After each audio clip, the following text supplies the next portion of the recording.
कृष्णाय वासुदेवाय हरे परमात्मने प्रणतिकलेशनाशाय गोविंदाय नमो नमः। ओम नमो भगवते वासुदेवाय। जय श्री राधे कृष्णा। प्रिय भक्तगणों, स्वागत है आप सभी का हमारे चैनल भक्ति ज्ञान 108 के में। प्रिय भक्तगणों, आज हम श्रवण करेंगे श्रावण कृष्ण एकादशी काम का एकादशी व्रत की कथा और महत्तम। कुंती पुत्र धर्मराज युधिष्ठिर बोले, हे भगवान, कृपा करके श्रावण मास के कृष्ण पक्ष की एकादशी के व्रत की कथा सविस्तार कहिए।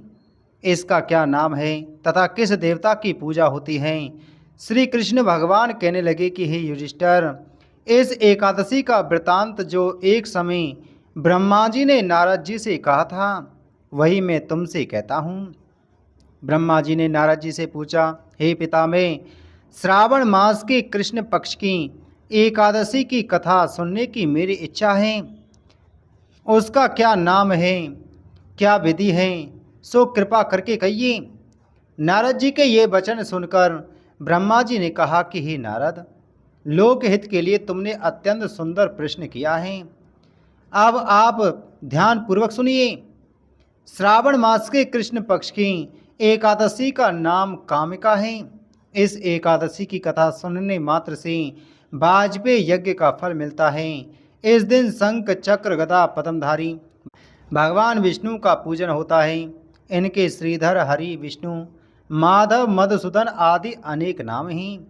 उनकी पूजा का फल सुनो।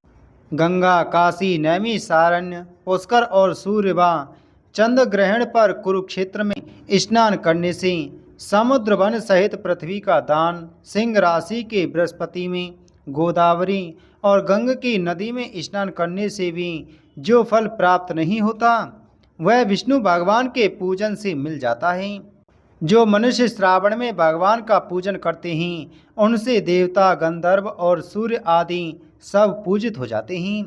पाप रूपी कीचड़ में फंसे तथा संसार रूपी समुद्र में डूबे मनुष्यों के लिए काम का एकादशी का व्रत ही उद्धार करने वाला है। इससे बढ़कर पाप नाशक अन्य कोई उपाय नहीं है। हे नारद, स्वयं भगवान ने यही कहा है कि व्रत के प्रभाव से जीव कोयोनी को प्राप्त नहीं होता।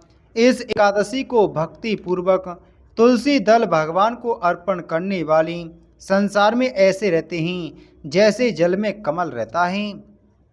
इस व्रत के प्रभाव से अंतिम समय में मनुष्य यमराज की यातना तथा नरक के दर्शन नहीं करता और स्वर्गलोक को जाता है। विष्णु भगवान रत्न, मोती, मणि तथा आभूषण आदि से इतने प्रसन्न नहीं होते जितने तुलसी दल से होते हैं। तुलसी दल का फल 4 भार चांदी और स्वर्ण दान के बराबर है। हे नारद, भगवान की अति प्रिय तुलसी को मैं भी सदैव नमस्कार करता हूँ। तुलसी के वृक्ष को सींचने से संपूर्ण यातनाएं, दर्शन मात्र से समस्त पाप और स्पर्श से मनुष्य पवित्र हो जाता है। जो मनुष्य भगवान के चरणों में तुलसी अर्पित करता है, वह मुक्त हो जाता है। काम का एकादशी की रात्रि को दीपदान तथा जागरण के फल का महत्तम चित्रगुप्त भी नहीं कह सकते। जो मनुष्य इस एकादशी की रात्रि को भगवान के मंदिर में दीपक जलाते हैं, उनके पितर स्वर्ग लोक में सुधा पान करते हैं। और जो घी या तिल के तेल का दीपक जलाते हैं, वे 100 करोड़ दीपक युक्त होकर सूर्य लोक को जाते हैं। ब्रह्मा जी कहते हैं कि हे नारद, ब्रह्म हत्या तथा भ्रूण हत्या आदि पापों को नष्ट करने वाली इस काम का एकादशी का व्रत मनुष्य को यत्न पूर्वक अवश्य करना चाहिए। इस काम का एकादशी के महात्म को श्रद्धा पूर्वक पढ़ने या सुनने वाले के समस्त पाप नष्ट होकर उसे विष्णु लोक की प्राप्ति होती है। बोलो एकादशी महात्म की जय। बोलो विष्णु भगवान की जय।